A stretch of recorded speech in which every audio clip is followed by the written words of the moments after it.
Hi friends, welcome to the channel. ఈ వీడియోలో మనం చూడబోతున్నాం విక్కీ కౌశల్ అండ్ తృప్తి యాక్ట్ చేసి అండ్ హిందీలో వచ్చిన bad news movie review. And ఈ మూవీ మొత్తం చూసిన తర్వాత నా చెప్పాలి నాకైతే పెద్ద మూవీకి అయితే ఏం నచ్చలేదు. ఇది ఒక క్రింజ్ కామెడీ మూవీ. అండ్ ఇప్పుడు సినిమా స్టోరీ విషయానికి వస్తే కనుక విక్కీ కౌశల్ అండ్ తృప్తికి వాళ్ళిద్దరికి పెళ్ళి అనేది అవుతుంది. బట్ వాళ్ళ మధ్యలో కొన్ని గొడవలు అయితే స్టార్ట్ అవుతాయి. సో ఆబ్వియస్గా వాళ్ళకి డైవర్స్ అయితే అవుతుంది. సో తను అప్పుడు తృప్తి వచ్చేసి బేసిక్గా తనైతే షెఫ్ అయితే అవుతుంది. సో తన బాస్తో కూడా తనైతే ఒక ఫిజికల్ రిలేషన్షిప్లో అయితే ఉంటుంది. సో ఒక ఇన్సిడెంట్ ఉంది. ఒక ఇన్సిడెంట్లో మనం చూసుకుంటే కనుక తన ఒకటే రోజు 2 పర్సన్స్ తనైతే ఒక ఫిజికల్ రిలేషన్షిప్లో ఉంటుంది. ఫస్ట్ పర్సన్ వచ్చేసి తన ఎక్స్ హస్బెండ్ విక్కీ కౌశల్, ఎందుకంటే తన వైఫ్ దగ్గరికి అయితే వస్తాడు. సో తను సారీ చెప్పడానికి. అండ్ అదే రోజు తన బాస్ అయినా గుల్బీర్తో కూడా తనైతే ఫిజికల్ రిలేషన్షిప్లో ఉంటుంది. సో ఒక అమ్మాయి ఒకే రోజు ఇద్దరు వ్యక్తులతో ఫిజికల్ రిలేషన్షిప్ అనేది ఉంటుంది. సో తను ప్రెగ్నెంట్ అయితే అవుతుంది. సో తను కట్ చేస్తే చూసుకుంటే కనుక తనకైతే ట్విన్స్ అయితే బాడీలో ఉన్నట్టు తెలుస్తుంది. అండ్ ఒక్కొక్క ట్విన్కి అండ్ ఒక్కొక్క ఫాదర్. సో ఒక బేబీకి ఫాదర్ వచ్చేసి విక్కీ కౌశల్ అండ్ ఇంకొక బేబీకి ఫాదర్ వచ్చేసి గుల్వీర్. సో తర్వాత ఏం జరిగింది అనేది మిగతా స్టోరీ.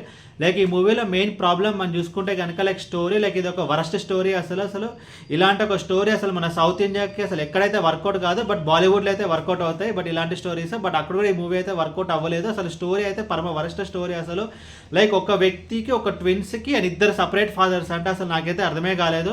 అండ్ స్క్రీన్ ప్లే విషయానికి వస్తే కనుక ఇది ఒక కామెడీ డ్రామా మూవీ. అసలు డ్రామా అయితే అసలు వర్కౌట్ అవ్వలేదు. అండ్ ఎమోషనల్ కంటెంట్ కూడా లాస్ట్లో అయితే పెడతారు. అండ్ అది కూడా అసలు ఏం పెద్దగా అయితే వర్కౌట్ అవ్వలేదు. అండ్ మూవీలో కొన్ని కామెడీ సీన్స్ అయితే వర్కౌట్ అయ్యాయి. అండ్ విక్కీ కౌశల్ యాక్టింగ్ కూడా అయితే ఓకే.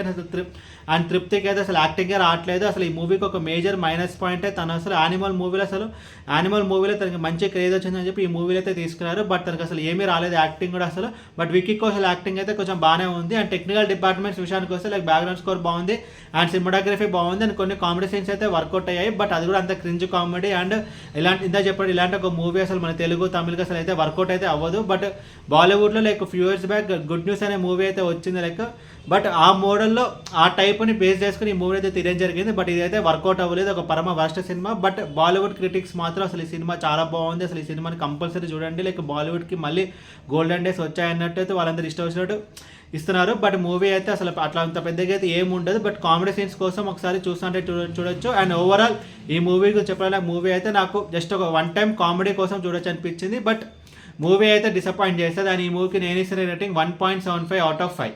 ఏ వీడియో మీరు నచ్చితే కనుక లైక్ కొట్టి షేర్ చేసి మీ ఫ్రెండ్స్ అందరూ సబ్స్క్రైబ్ చేయించండి. అండ్ మీకు ఇంకా వేరే సినిమా రివ్యూస్ కావాలంటే కింద కామెంట్ బాక్స్లో కామెంట్ చేయండి. Thank you.